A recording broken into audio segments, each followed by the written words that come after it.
The Capitol Hill Show with Tim Constantine. Serving Washington, D.C. and all of America.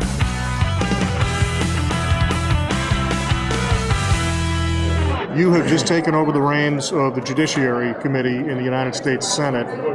What will we see that's different there? What can we expect from Judiciary that maybe we didn't see in the Harry Reid era? Three things: oversight, oversight, oversight.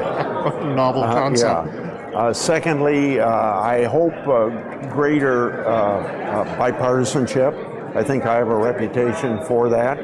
I think you're going to find things that wouldn't have a ghost of a chance under a Democratic agenda. Some things restricting Roe v. Wade, constitutional amendment requiring a balanced budget, things of that nature. Judiciary obviously is key in the appointment of a Supreme Court justice. Ruth Bader Ginsburg is rumored every now and again to be ill, to be sick, that her time is limited. Barack Obama, I'm sure, would not mind appointing at least one more Supreme Court justice.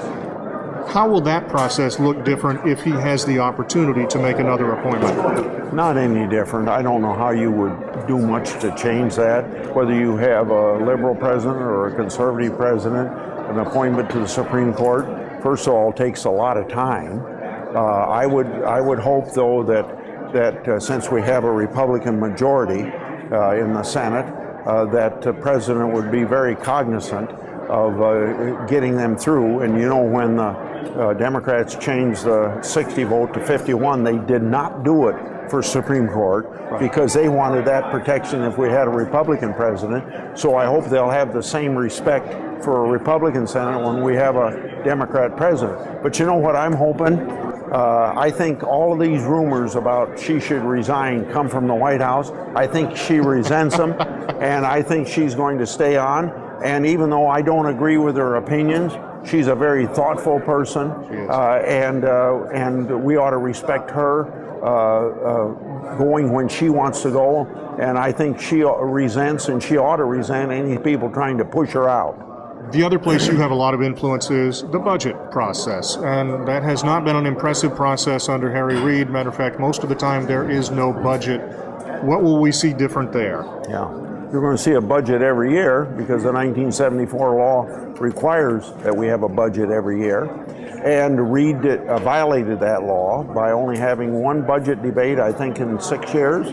And so March, the second week of March, the committee's going to meet, vote out a budget.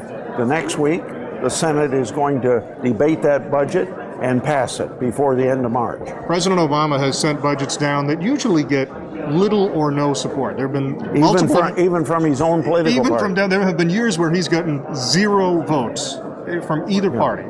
So what is the over-under this year? Will he get 2 votes? Will he get 4 votes? When he submits his budget, I'm willing to guess it's dead on arrival, but will there be any support? Yeah. That dead on arrival will not be a Republican decision. It'll be a bipartisan decision, and I would guess that if we got more than 1 or 2 votes, it'd be lucky. All right, we'll say the over-under is 2. You're listening to the Capitol Hill Show with the voice of reason, Tim Constantine.